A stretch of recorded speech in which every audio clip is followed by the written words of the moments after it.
सूर्य स्वाधीन ना पृथ्वी स्वाधीन? सूर्य स्वाधीन। स्वाधीन कारण कौन ना ता कारण होउची सूर्यंक आकर्षण रे पृथ्वी ता चारिपटे घुरुची एवं सूर्यंकर शक्तिपात रे पृथ्वी रे उद्भिद प्राणीकूल सब बचुची। तेणु पृथ्वीर आकर्षण रे सूर्य चालू नहीं कि पृथ्वीर कौन शक्ति द्वारा सूर्य प्रभावित हो नहीं। तेणु माने पृथ्वी हला पराधीन सूर्य हला स्वाधीन धरिएला ना। अच्छा पृथ्वी सूर्य ऊपर निर्भरशील आ सूर्य पृथ्वी ऊपर निर्भरशील तेणु पृथ्वी की कहवा सापेक्षिक सूर्य होची निरपेक्ष बुझला ना।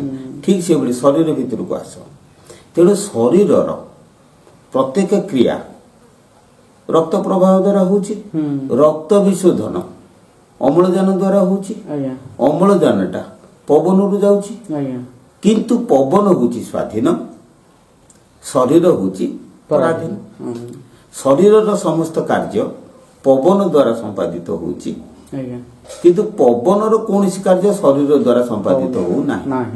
तेणु पवन होची निरपेक्ष शरीर होची सापेक्षिक शरीर होची पराधीन पवन होची स्वाधीन धरिएला ना।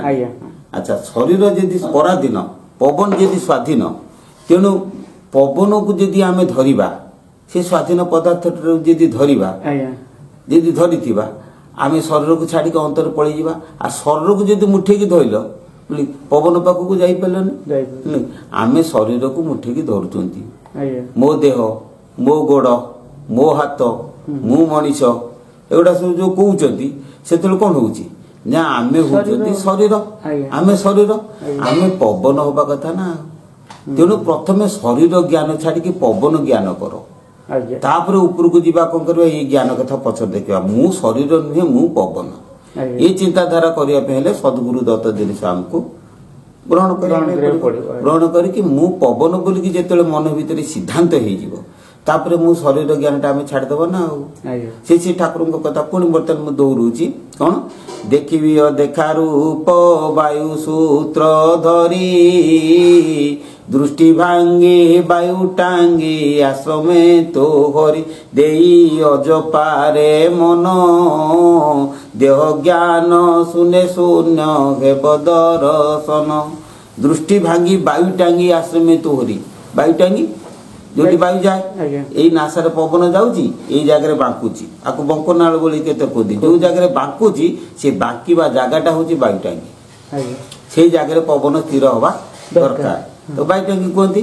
सेटा ही हूँ आश्रम तो से वायु टांगी आश्रम मु देखी कौन ना अदेखा रूप कौन ना जो रूप को देखी हुए ना मुझे देखी अदेखा रूप केमिति देखी ना वायु सूत्र धरी धरी पवन को चिंता करू करू देह ज्ञान मोर शून्य हो फर्मुलाटा ये पवन को चिंता करू करू मु देह नुहे मु पवन जिते यही ज्ञानटा मोर आसीज बोले कि से शरीर ज्ञान पलि जीव तू कोटी शरीर अच्छु कि नहीं जापर ध्यान बस बस जो पवन पूरा देहटा लय हो पुणी जो ध्यान तल को खसबू अरे मु कौटी अच्छी एटा कौ गाँ एटा निश्चय तुम मन पड़ो हम क्या तुम जो बाह्य ज्ञानटा भूली जीव पवन को पलि जीव से पवन रु तल को फेर मु कौटी अच्छी एटा कौ गाँ ये घर अच्छी ना बाहर अच्छी बुझीपार यहाँ तुम निश्चित ज्ञान हम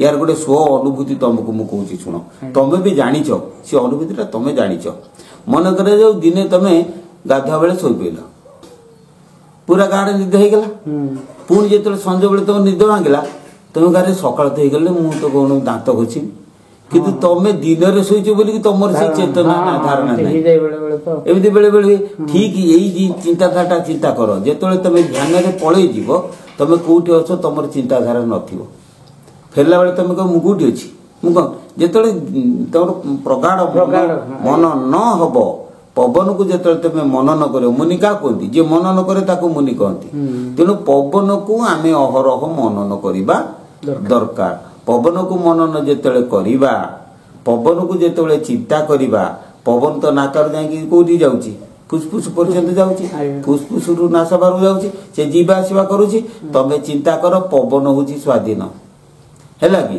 ସେଇଥିପାଇଁ କ'ଣ ହେଉଛି ନା ପବନଟା ତମେ ଯେତେବେଳେ ନବାଣିଆ କରିବ ତମେ ପରୀକ୍ଷା କରିକି ଦେଖ ତମ ମନଟା କେତେବେଳେ ନାସାଗ୍ରରେ ନାଗିଯିବ, କେତେବେଳେ ଘଟିକାରେ ନାଗିଯିବ, ଛୋଟ ଜୀବରେ ନାଗିଯିବ, କେତେବେଳେ ଯୋଉ କାନ୍ଥ ଫାନ୍ଥ ଅଛି ସବୁଆଡେ ପବନ ତମେ ସଁ କରୁନା ଦେଖୁନ ପବନଟା ନାଗିଯିବ।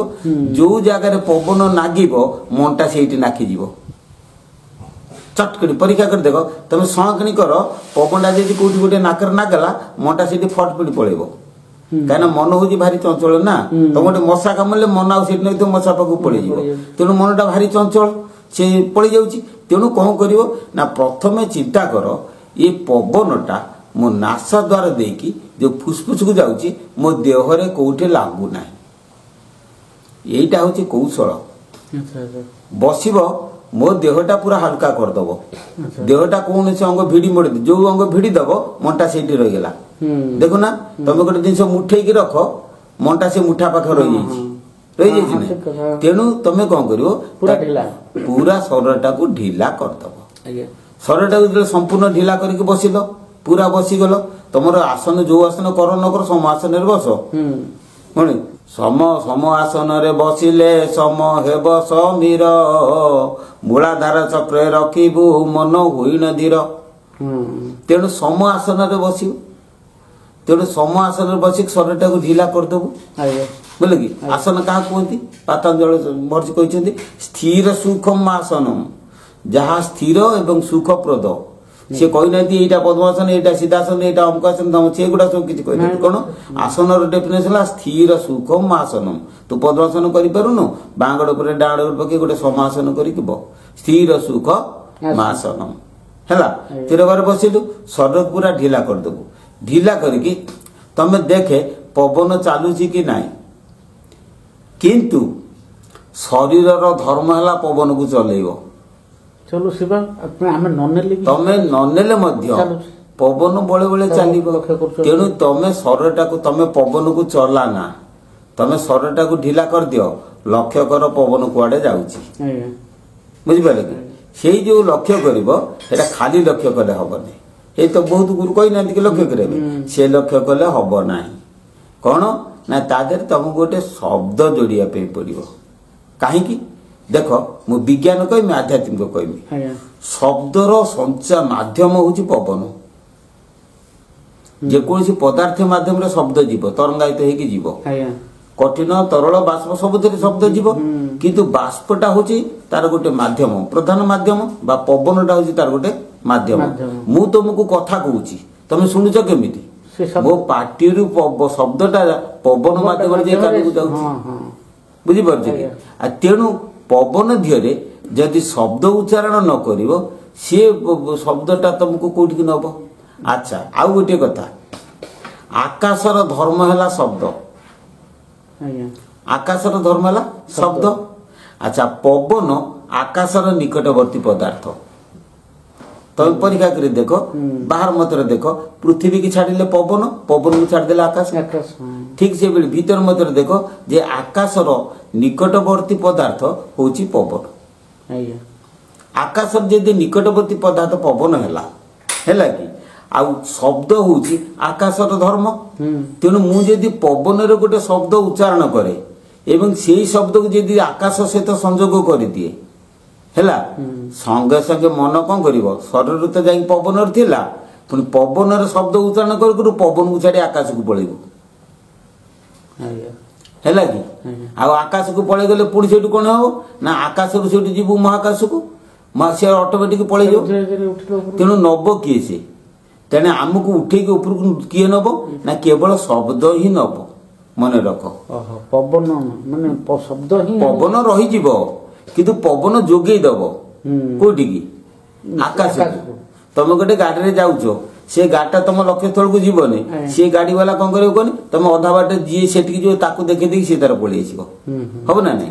ତେଣୁ ବର୍ତ୍ତମାନ ପବନକୁ ତମେ ଲକ୍ଷ୍ୟ କରୁ କରୁ ପବନର ଯୋଉ ଶବ୍ଦକୁ ତମେ ଲକ୍ଷ୍ୟ କରିବ, ପବନ ଯେତେବେଳେ କୁମ୍ଭକ ହେଇଯିବ ହେଲା କି ସେ ଶବ୍ଦ ଆଉ ପବନ ନ ରହିକି ଆକାଶକୁ ପଳେଇବ। ବୁଝିପାରିଲେ କି? ପବନରେ କୁମ୍ଭକ କେମିତି ହବ? ପବନରେ ତିନିଟା ଭଙ୍ଗୀ, ମଲାର ଜନ୍ମରୁ ଶେଷ ପର୍ଯ୍ୟନ୍ତ ତିନିଟା ଭଙ୍ଗୀ ଚାଲିଛି। କ'ଣ ନା ଗୋଟିଏ ହଉଛି ରେଚକ, ଗୋଟେ ପୂରକ, ଗୋଟେ କୁମ୍ଭକ। ପବନ ଯିବା ଆସିବା ରେଚକ ପୂରକ ତ ମୁଁ ଦେଇଛି କିଏ ସେ ଠାକୁର ଜନ୍ମ ହେଲା ବେଳରୁ ଦିଆ ହେଇଛି କିନ୍ତୁ ରେଚକ ପୂରକ କରୁ କରୁ ଯୋଉ ଟିକେ ସମୟ ରହୁଛି ସେଇଟା ହଉଛି କୁମ୍ଭକ ଯାଉଛି ଟିକେ ରହିଲା ପୁଣି ପଶୁଛି ଟିକେ ରହିଲା ପୁଣି ଯାଉଛି ଏମିତି ସବୁବେଳେ ତାର ଚାଲିଛି ତେଣୁ ତମେ ଯେତେବେଳେ ଗୁରୁ ସୂତ୍ରରେ ପବନକୁ ଧ୍ୟାନ କରୁ କରୁ ଯିଏ ଯେତେବେଳେ ଧୀରେ ଧୀରେ କୁମ୍ଭକ ହେଇଯିବ କାହିଁକି ନା ପବନର ଧର୍ମ ହେଲା ସେ ସ୍ଥିର ଆଡକୁ ଯିବ ଚଞ୍ଚଳ ଆଡକୁ ଯିବନି ମୁଁ ତୁମକୁ ଗୋଟେ ଉଦାହରଣ ଦଉଛି ଶୁଣ ଗୋଟେ ସ୍ପ୍ରିଙ୍ଗ କି ଟାଣିକି ଛାଡି ଦିଅ ସେ ସ୍ପ୍ରିଙ୍ଗଟା ହଲିଲା କିନ୍ତୁ ହଲି ହଲିକି ସେ କୋଉ ଆଡକୁ ଯାଉଛି ମୂଳ ଅବସ୍ଥା ସ୍ଥିର ଅବସ୍ଥାକୁ ଯାଉଛି ଚଞ୍ଚଳ ଅବସ୍ଥାକୁ ଯାଉନି ତାର ଧର୍ମ ହେଲା ଚଞ୍ଚଳରୁ ସ୍ଥିରକୁ ଯିବା ଠିକ ସେମିତି ତମେ ଯେତେବେଳେ ପବନକୁ ଢିଲା କରିକି ନା ଶରୀରକୁ ଢିଲା କରି ଯେତେବେଳେ ପବନକୁ ଲକ୍ଷ୍ୟ କରିବ ପବନର ଧର୍ମ ହେଲା ସ୍ଥିର ହବ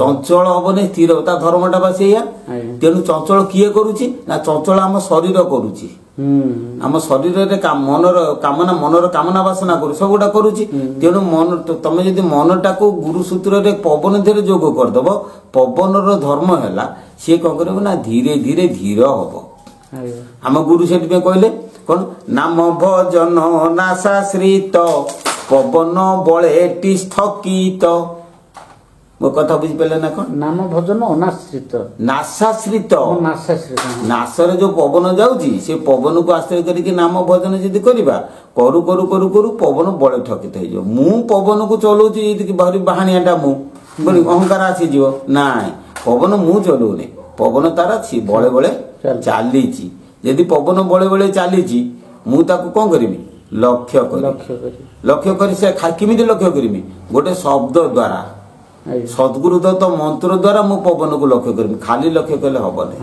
ସଦ୍ଗୁରୁ ମନ୍ତ୍ର ଦ୍ଵାରା ଯେତେବେଳେ ପବନକୁ ମୁଁ ଲକ୍ଷ୍ୟ କରିବି ପବନ ଯେତେବେଳେ ସ୍ଥିର ହେଇଯିବ ସେତେବେଳେ କଣ ହେଇଯିବ ଶବ୍ଦ ରହିଯିବ କଣ ବୁଝିପାରୁଛି ପବନ ପଳେଇବ ଶବ୍ଦ ରହିଯିବ ମୁଁ ତତେ ଗୋଟେ କଥା କହୁଛି ଶୁଣ ମନେ କରୁଛ ରାମ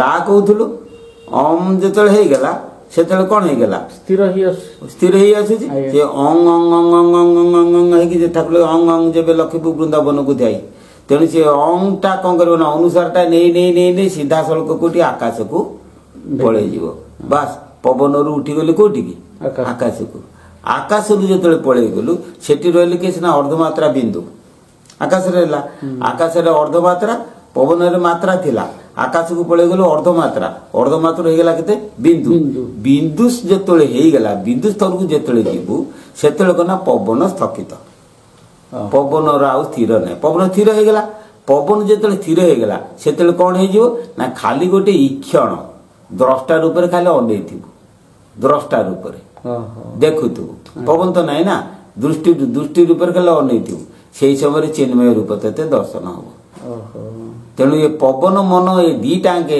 କଣ କରୁଛି ନା ମତେ ବିଚଳିତ କରୁଛି କଲା ବେଳକୁ ମତେ ରୂପ ଦେଖାଉନି ଗୋଟେ ଜାଗାରେ ପାଣି ଚହରୁଛି ରୂପଟା ଦେଖାଯିବନି ତେଣୁ ପବନ ଚହଲଉଛି ମନ ବି ଚଲଉଛି ତାକୁ ତେଣୁ ମନ ସ୍ଥିର କରିବା ପାଇଁ ହେଲେ କୌଶଳଟା ହେଲା ଗୁରୁ ସୂତ୍ରରେ ପବନରେ ଲୟ କରିକି ଅହରହ ବସ 24 ଘଣ୍ଟା ଦୀର୍ଘ ଦିନ ବସ ଯେ ପର୍ଯ୍ୟନ୍ତ ନ ହୋଇଛି ସେ ପର୍ଯ୍ୟନ୍ତ ଛାଡିବାର ନାହିଁ ଟଳିବ ନାହିଁ ଦୃଢ଼ରୁ ବୃକ୍ଷ ଫଳ ଫଳିବ ଟେକା ଟେକି କଥା ନ ଶୁଣି ମନ ଧୀର କରିବ କଥାଟା ବୁଝିପାରିଲ ନା ତେଣୁ ଆମକୁ ଅହରହ କର୍ମ କର କର୍ମ ନ କଲେଟି ଫଳ ମିଳିବ କି କେବେ ବିଶ୍ୱାସ ନ କର ଭାତ ଭାତ ଭାତ କହିଲେ କି ପୁତକୁ ଡାକି ହୋଇବ ଦୂର ଏ ଆସୁଛନ୍ତି 2-4 ଥର ଦୀକ୍ଷା ନେଇଯାଇକି ପଳେଇ ଯାଇକି ଆଜ୍ଞା ମୋର ହେଇଗଲାଣି ମତେ ଆଉ କିଛି ଦଉନାହାନ୍ତି ଆରେ ମୂର୍ଖ ତୁ କିଛି କାମ କରିନୁ କିଛି କରିନୁ ଗୁରୁ ଦେଖୁଛନ୍ତି ଆରେ ୟାକୁ କରିବା ପାଇଁ କେତେ କଷ୍ଟ କେତେ ଗଭୀରକୁ ମୁଁ ଯାଇଛି କେତେ ଦିନ ମତେ ସମୟ ଯାଇଛି ଇଏ କଣ ଆଜି ଏବେ କହୁଛି ମୋର ହେଇଗଲାଣି ବୋଲି ଗୁରୁ ସେଇଠୁ ମନେ ମନେ ହସୁଛନ୍ତି କରୁଥା ଏମିତି କରୁ କରୁ କରୁ ଯଦି କେତେ ଛାଡିକି ପଳେଇବ ପଳା ରହିବ ଯଦି ରୁହ କାରଣ ମୋର କିଛି କାମ ନା ନାହିଁ ଗୁରୁଙ୍କର କିଛି କାମନା ନାହିଁ ତମେ କଲେ ରହିଲେ ଖୁସି ନହେଲେ ଖୁସି ହେଲେ ଖୁସି ନହେଲେ ବି ଖୁସି ତମେ ଆସ ନା ମୋ ପାଖକୁ ମୁଁ ଯାଇ ତମ ପାଖକୁ ଚିନ୍ତା କରି ଦେଖ ଯଦି ଆସିଛ ତାହେଲେ ଯଦି କରିବ ନିଅ ଜଣେ ସ୍ତ୍ରୀ ଲୋକ ଏଠି ଆସିକି ପହଞ୍ଚିଲା କହିଲା ମୁଁ ୟୁଟ୍ୟୁବରେ ଯାହା ଦେଖିଥିଲି ଏଠି କାହିଁ ସେ କଥା ମୁଁ ପାଇଲିନି ତାମାନେ ସେ ସୁବିଧା ସେ ହେଇପାରିବନି। ସିଏ ଯାହା ଚାହୁଁଛି ତୁ କଣ ଚାହୁଁଛୁ ପୁଣି ଦେଇଦେବି ତତେ। 12 ବର୍ଷ କଲେ ସେ ବା ଗୁରୁ କହିଲେ କିଛି ତୁ କହୁଛୁ ମୁଁ ତତେ ସାଙ୍ଗେ ସାଙ୍ଗେ ତୁ ଆସିଲେ ମୁଁ ତମ ଘରେ ଗୋଟେ ସୁନା ଅଛି ବା ଗୋଟେ ମୂଲ୍ୟବାନ ଜିନିଷ ଅଛି, ଏତେ ସହଜରେ ଗୋଟେ ବାହାର ଲୋକଙ୍କୁ କହିଦେବୁ ନା। ସେ ବାହାର ଲୋକ ଯେତେବେଳେ ତୋର ଅତି ନିଜର ହବ, ତୋର ସେବା ଶୁଶ୍ରୂଷା କରିବ, ତୋ ପାଖରେ ଯିବା ଆସିବା କରିବ, କରିସାରିଲା ପରେ ଲାଟ ଲୋକ ବୁଝିଲ ନା ମୁଁ ରଖିଛି ଗୋଟେ ଜିନିଷ ସେ କହିପାରିବ। ତାହା ନହେଲେ ଯଦି ତୁ କହିଦେବୁ ସେ ଫାଣ୍ଡରେ କହିଦେବୁ ପୁଣି ବନ୍ଧା ହବୁନି। ସେମିତି ଯୋଉ ଶିଷ୍ୟ ଆସୁଛନ୍ତି ମୁଁ ଆଗେ ପରୀକ୍ଷା କରି ଦେଖୁଛି ମୋର ନିଜର କିଏ କେତେ ହଉଛି, ମୋର ନିଜର ହେଲେ ସିନା ମୁଁ ତାଙ୍କୁ କରିବି।